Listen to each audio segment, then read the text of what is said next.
రాష్ట్రంలో రాజకీయం మారింది. కొత్త రాజకీయంలో మారిన పాత్రల్లో పార్టీల లీడర్లు పబ్లిక్ గా చెప్పుకోలేని విషయాలు, గుసగుసలాడుకునే ముచ్చట్లు చాలా ఉంటాయి. అట్లాంటి స్టోరీస్ ని చిట్చాట్లో చూద్దాం. మంత్రాల బలం లేకున్నా తుప్పిర్ల బలం ఉండాలంటారు. రాజకీయాల్లో కాకలు తీరిన ఓ పెద్ద లీడర్ కు ఇప్పుడు మంత్రాల బలం పనిచేయట్లేదు. ఏది కలిసి రావట్లేదు. అనుకున్నవన్నీ రివర్స్ అవుతున్నాయి. దీంతో కనీసం మాట బలంతో అయినా నెట్టుకొద్దామని కొత్త ఆలోచన చేశారంట.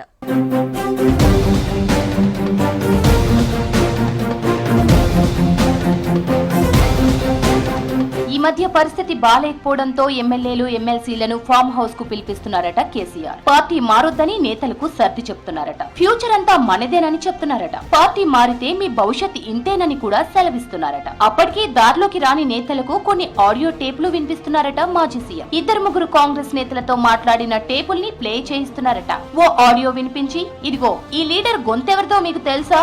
ఆ లీడరే కాంగ్రెస్ నుంచి ఓ 20 మంది ఎమ్మెల్యేలతో మన వైపు వస్తారని నమ్మించే ప్రయత్నం చేస్తున్నారట.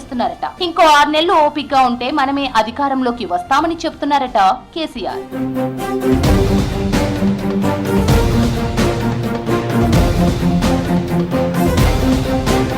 పార్టీ జాతక బలం, తన జాతక బలాన్ని గులాబీ లీడర్లకు వివరిస్తున్నారట కేసీఆర్. గ్రహస్థితుల బలం, ఇతరత్ర కారణాలతో సెప్టెంబర్ నుండి పార్టీకి తనకు మంచి భవిష్యత్తు ఉంటుందని ఒకరిద్దరు జ్యోతిష్య పండితులతో భవిష్యవాణి చెప్పిస్తున్నారట. సేమ్ టైం ఎమ్మెల్యేల అనర్హత వేటు, సుప్రీంకోర్టు తీర్పు కాపీలను లీడర్లకు చూపిస్తున్నారట. సార్ చెప్పేదంతా నిజమేనని నమ్మే వాళ్ళు కొందరైతే లైట్ తీసుకునే వాళ్ళు ఇంకొందరట. కాంగ్రెస్ లో చేరిన కొంతమంది ఎమ్మెల్యేలు ఫామ్ హౌస్ లో కేసీఆర్ చెప్పిందంతా విని మీరు గ్రేట్ సార్ అని చెప్పి తెల్లారేసరికల్లా హస్తంగుటికి చేరారట. ఇంకొంతమంది ఎమ్మెల్యేలు ఎమ్మెల్సీలు కూడా పార్టీ మారేందుకు రెడీగా ఉన్నారట.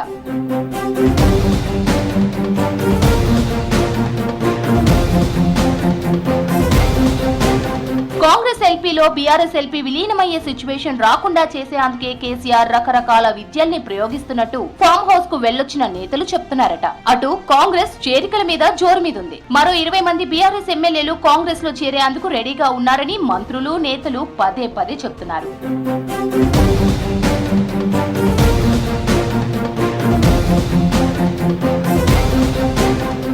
కట్ చేస్తే మాజీ ఎమ్మెల్యేలు ఎమ్మెల్సీలు కూడా కేసీఆర్ పై నారాజయ్యారట.